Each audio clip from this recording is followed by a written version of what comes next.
On apprend tous les jours. La soustraction.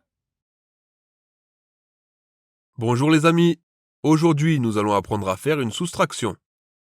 La soustraction est une opération qui consiste à enlever un nombre à un autre. Pour faire une soustraction, on utilise le symbole moins. La soustraction est le contraire de l'addition. Les nombres que l'on soustrait s'appellent les termes, et le résultat de la soustraction s'appelle la différence. J'ai 9 perles, toi tu n'en as pas. Si j'enlève 4 perles des miennes pour te les donner, alors 9 moins 4 égale 5.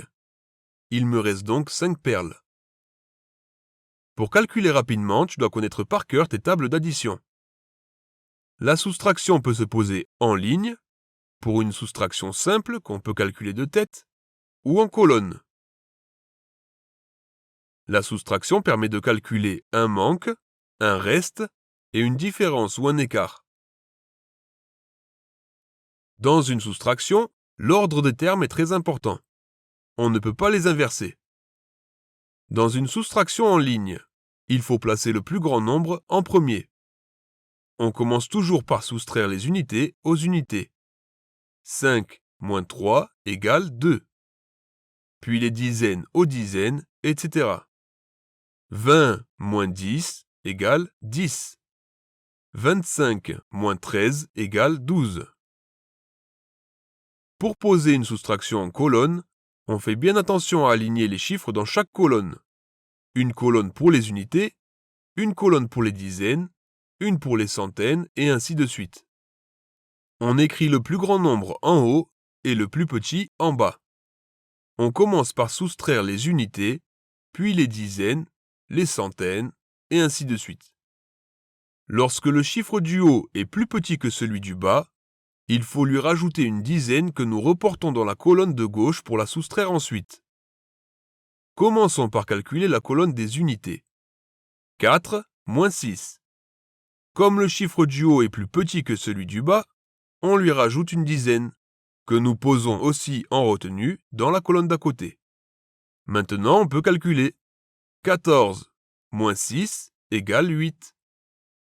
Calculons maintenant la colonne des dizaines.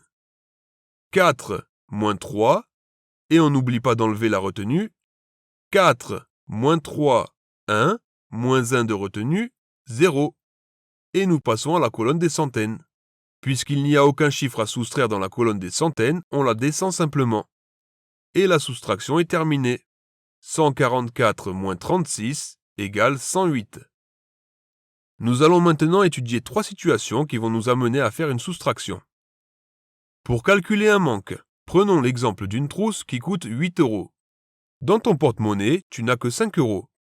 Pour savoir combien d'argent il te manque pour acheter cette trousse, tu dois faire le prix de la trousse, 8 €, moins l'argent dont tu disposes, 5 €. 8 moins 5 égale 3. Il te manque 3 € pour acheter cette trousse. Pour calculer un reste, reprenons l'exemple de cette trousse à 8 €. Cette fois, tu disposes de 10 €. Tu as plus d'argent qu'il n'en faut pour acheter la trousse. Il te restera donc de la monnaie. Pour savoir combien il te restera d'argent après avoir acheté la trousse, tu dois faire tes 10 € moins le prix de la trousse, 8 €, 10 moins 8 égale 2. Il te restera donc 2 € après avoir acheté la trousse.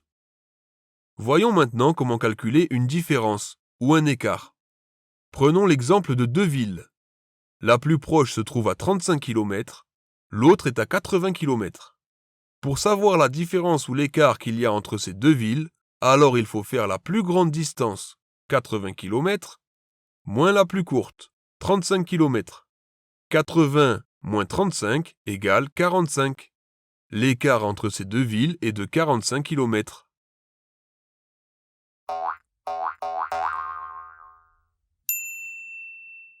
Retrouvez toutes nos vidéos sur votre chaîne On apprend tous les jours et pour nous soutenir, Abonnez-vous, likez et partagez. merci à tous, à bientôt.